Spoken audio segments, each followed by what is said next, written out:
আজকে আমি রুদ্রর জন্য সুজি বানানো দেখাবো। রুদ্র তো বলতে গেলে দাঁত নেই, তাই ওকে সুজি ভেজে আর গুঁড়ো মিষ্টিতে গুঁড়ো করে সেই সুজি দুধ দিয়ে ফুটিয়ে খাওয়ানো হয়। আজটা আমার জোরেই দেওয়া আছে। কড়া একটুখানি গরম হয়ে গেলে সুজির প্যাকেট তবে কাটবো। আঁচটা জোরে দেওয়া ছিল, তার কড়াটা গরম হয়ে গেছে। আমি এখানে দুখানা সুজির প্যাকেট নিয়েছি। আমার সুজির প্যাকেটটা আগে থাকতেই কাটা ছিল।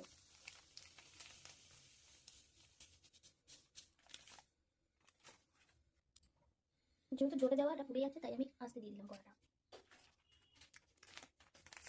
আর একটা সুজির প্যাকেট দিয়ে দিলাম এতে।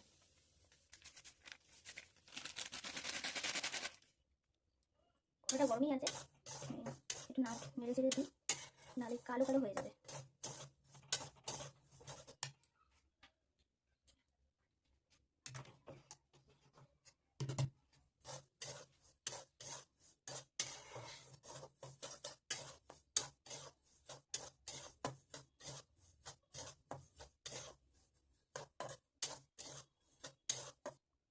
যতটা পরিমাণে দরকার ততটা আমার ভাজা হয়ে গেছে।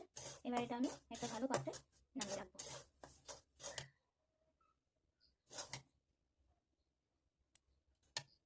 এটা পাত্রে এটা নামিয়ে রেখেছি। এবার এটা ঠান্ডা হোক, তারপর এটাকে গুঁড়ো করা হবে। সুজিটা মিক্সারে রেখে ঢালা হয়েছে, এটা গুঁড়ো করা হবে।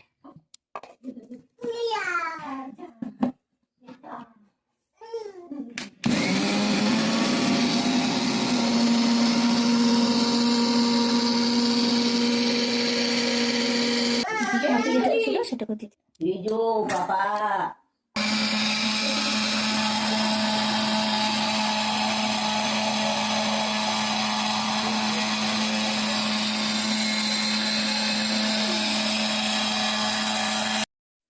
আমি আবারও রান্নাঘরে চলে এসেছি। এবার রুদ্র সুজিটা করবো। গরম হয়ে গেছে, এবার সুজিটা করবো।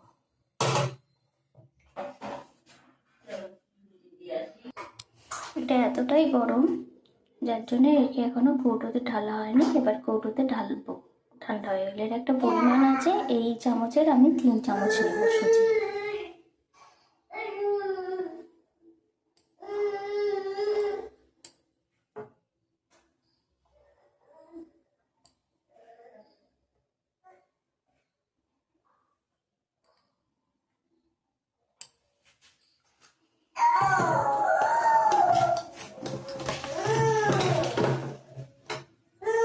আর 2 চামচ দুধ দেবো। সিমিলার 3 খায়, তাই সিমিলার 3 2 চামচ নেব।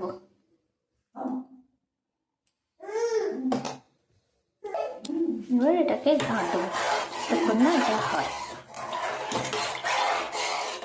একটা পাতলা জল আছে, এটাকে একটু ঘনতে পরিণত করতে হবে।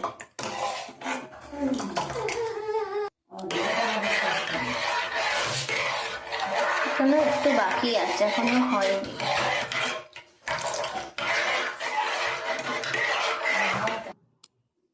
এই সুজি দুধ কমপ্লিট হলো। ধোঁয়া উঠছে দেখতে